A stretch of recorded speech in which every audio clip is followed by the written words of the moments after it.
बारिश में एक कमरे के ससुराल में 4 बहू की रसोई।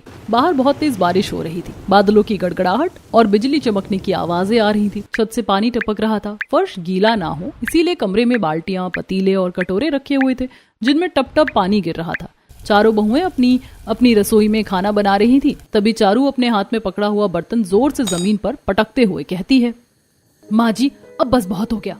मैं अभी इसी वक्त अपने मायके जा रही हूँ। अब मैं यहाँ 1 मिनट भी नहीं रह सकती। मेरा तो हाथ जल्दी जल्दी बचाए। इस बारिश में मुझसे तो अब खाना नहीं बनेगा।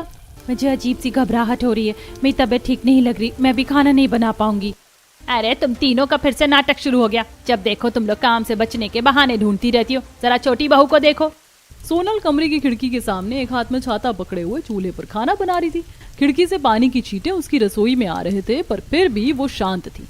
तुम तीनों को पता नहीं खाना बनाने में क्या दिक्कत है, जबकि वो बेचारी छाता लेकर खाना बना रही है। आखिर ये तीनों बहुएं खाना बनाने से क्यों भाग रही थी और सलोनी खिड़की के सामने छाता लेकर खाना क्यों बना रही थी, ये सब जानने के लिए चलिए कहानी में थोड़ा पीछे चलते हैं।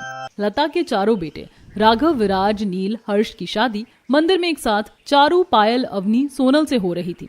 शादी के बाद चारों बहू अपने पतियों के साथ बारिश में बचते बचाते ऑटो में बैठकर अपने ससुराल आती हैं। आस पड़ोस के लोग छाता लेकर खड़े थे और चारों बहुओं को आते हुए देख रहे थे। अरे देखो, बारिश के मौसम में लता बहुओं को लेकर आई है, वो भी एक नहीं 4-4। पता नहीं बेचारी लता इन चारों बहुओं को अपने एक कमरे के घर में कैसे रखेगी। चारों बहू अपने एक कमरे के ससुराल के दरवाजे पर पहुंचती हैं, पर कमरे का नजारा देखकर बहुओं का मुंह उतर जाता है, क्योंकि ससुराल के नाम पर एक ही कमरा था और उसमें भी हर जगह से पानी टपक रहा था। क्या मुझे अब इस एक कमरे के ससुराल में रहना पड़ेगा? यहाँ तो हर तरफ पानी टपक रहा है। यहाँ तो पैर रखने की भी जगह नहीं है। मैं कैसे रहूंगी यहाँ? पता नहीं पिताजी ने क्या सोचकर मेरी शादी यहाँ करवा दी। यहाँ तो 4 बहुओं के लिए सिर्फ एक ही कमरा है। मुझे तो यहाँ अजीब सी बदबू आ रही है। मुझे यहाँ बिल्कुल नहीं रहना। मेरा एक कमरे का ससुराल है और यहाँ पानी टपक रहा है। पता नहीं मेरे ससुराल वाले यहाँ कैसे रहते होंगे, पर जो भी हो अब मेरी शादी हो गई है। अब मैं अपने ससुराल वालों का ख्याल रखूंगी। बहू, मुझे पता है तुम लोग क्या सोच रही हो। तुम्हारे ससुर जी के जाने के बाद हमारे पास घर के नाम पर बस ये एक कमरा ही है। अब तुम चारों को भी इसी घर को अपना संसार बनाना होगा। तुम लोग चावल का कलश गिराकर घर के अंदर प्रवेश करो। सोनल सबसे आगे बढ़कर खुशी खुशी कलश गिराती है और बाकी बहुएं मुंह बनाते हुए घर के अंदर आती हैं। बाहर तेज बारिश हो रही थी। चारों बहुएं किसी तरह साड़ी की आड़ लेकर कपड़े बदलती हैं और सोने की तैयारी करती हैं। तुम चारों अपना अपना बिस्तर लगा लो और सो जाओ। मुझे बहुत नींद आ रही है, मैं सोने जा रही हूँ। लता अपनी चारपाई पर सो जाती है और तीनों बड़ी बहुएं चारू, पायल, अवनी सूखी सूखी जगह देखकर अपने पतियों के साथ बिस्तर पर लेटती हैं। लेकिन हर्ष और सोनल के लिए पूरे कमरे में कहीं कोई सूखी जगह नहीं बचती। हर तरफ बर्तन और बाल्टी रखी हुई थी। अरे सारी जगह तो घिर चुकी है, हम लोग कहाँ सोएंगे? हम लोग उस खिड़की के कोने में सो जाते हैं, वहाँ थोड़ी सी जगह बाकी है। वो दोनों खिड़की के पास अपना बिस्तर लगाते हैं। रात के अंधेरे में अचानक तेज बारिश शुरू हो जाती है। खिड़की से पानी की बौछार अंदर आती है और उनका बिस्तर भीग जाता है। हर्ष परेशान होकर उठ जाता है। आप चिंता मत कीजिए, मैं कुछ करती हूँ। सोनल कमरे के कोने में जाती है। वहां से एक नीले रंग की प्लास्टिक की पन्नी लाती है और उसे खिड़की पर लगाकर टेप से चिपका देती है, जिससे पानी आना थोड़ा कम हो जाता है। खिड़की से हल्के हल्के जो छींटे आ रहे थे, उसके लिए सोनल जल्दी जल्दी एक सूती कपड़ा लाती है और पानी को सोखने के लिए खिड़की के कोने में रख देती है और सो जाती है। अब खिड़की से पानी अंदर नहीं आ पाएगा। सोनल खिड़की ठीक करके जैसे ही सोती है, उसके थोड़ी देर बाद छत से काफी सारा पानी टपकने लगता है और कमरे में आने लगता है। सोनल अचानक नींद से उठती है। अगर ये पानी अंदर आ गया तो सबका बिस्तर भीग जाएगा। वो चुपचाप उठती है, चारपाई के नीचे से झाड़ू निकालती है और धीरे धीरे सारा पानी दरवाजे से बाहर निकालती है। सोनल पानी निकाल रही थी तब लता की नींद खुलती है और वो अपनी छोटी बहू को ये सब करते देख भावुक हो जाती है। मेरी ये बहू कितनी अच्छी है। पता नहीं बाकी तीनों कैसी होंगी। छोटी वाली तो कितने अच्छे से इतने बुरे हालातों में भी घर संभालने की कोशिश कर रही है। ये सब सोचते हुए लता सो जाती है। अगले दिन सबसे पहले सोनल उठती है, फिर बाकी तीनों बहुएं भी उठ जाती हैं। चारों तैयार होकर अपनी सास के पास आती हैं।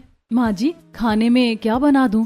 आज तुम चारों की पहली रसोई है, तो एक काम करो, आज तुम चारों ही खाना बनाओ। चारू, तुम पूरी और सब्जी बना दो। पायल, तुम हलवा बना दो। अवनी, तुम शीरा बना दो और सोनल, तुम पकौड़े बना दो। पकौड़े पहली रसोई में? बेटा, सब लोग मीठा और खाना तो बना ही रहे, तुम बस चूल्हे में हाथ लगा देना और पकौड़े बना दोगी तो इस बारिश के मौसम में सबको खाने में भी अच्छा लगेगा। चारों बहुएं लता की बात पर राजी हो जाती हैं।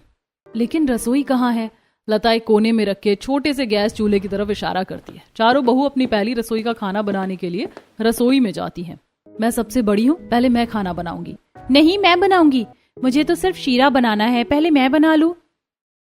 पकौड़े बनाने में तो थोड़ा कम टाइम लगेगा, तो मैं पहले पकौड़े तल लूं। मैंने कहा ना मैं बड़ी हूं, इसीलिए मैं पहले बनाऊंगी, तुम लोग इंतजार करो। चारों बहुएं आपस में जोर जोर से लड़ने लगती हैं। शोर सुनकर लता वहां आती है। अरे क्या हो गया? माँ जी देखिए, जेठानी जी कह रही है वो पहले खाना बनाएंगे, जबकि मुझे सिर्फ हलवा बनाना है। देखो, अगर तुम लोगों को एक रसोई में खाना नहीं बनाना है तो तुम लोग एक काम करो, अपनी अलग अलग रसोई बना लो। घर के बाहर बहुत सी ईंट पड़ी है, जाओ उनसे चूल्हा बनाओ।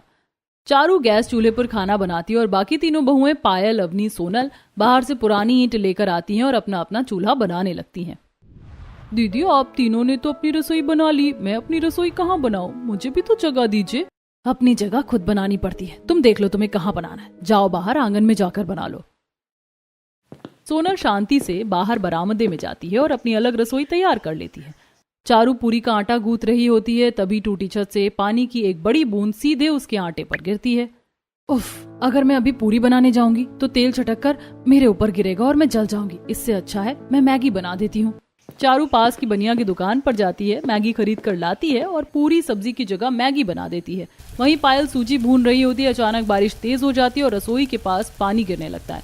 वो हड़बड़ाहट में बर्तन हटाने लगती है। अरे बाप रे, ये पानी! पायल का पूरा ध्यान छत से टपकने वाले पानी पर होता है। वो ज्यादा ध्यान नहीं देती और अनजाने में चीनी की जगह नमक का डिब्बा उठा लेती है और हलवे में डाल देती है, जिससे हलवा उपमा बन जाता है। चारू और पायल तो खाना बना भी रही थी, लेकिन अवनी चूल्हे के सामने उबासी ले रही थी। खाना बनाना कितना बोरिंग काम है, मुझे तो खाना बनाने का बिल्कुल मन नहीं कर रहा। क्या फालतू का काम फंसा दिया, कौन इतनी झंझट करे, शीरा बनाने में बहुत तामझाम है। एक काम करती हूँ, खीर बना लेती हूँ, जल्दी पक जाएगी।